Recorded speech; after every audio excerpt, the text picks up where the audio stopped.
Би нэгэнтээ цог сэтгүүл уншиж байтал үлэмжийн чанар дууны талаар бичсэн байсныг олж харснаа одоо ч мартдаггүй юм. Нэг удаа чин сэтгэлээсээ дуулахад мянган удаа дарихийн тарин уншсантай адил буян хураадаг гэдэг.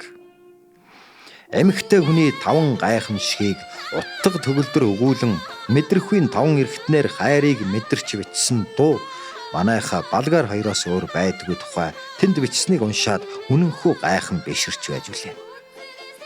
Тэгэд ч тэр утга төгс бэлэг чандын дууг хичээнгүйлэн сурсан минь одоо ч миний дээдэлж дуулдаг, хиймэр цогоо сэргээдэг дээдсийн даллагтай дуу минь болсон түүхтэй.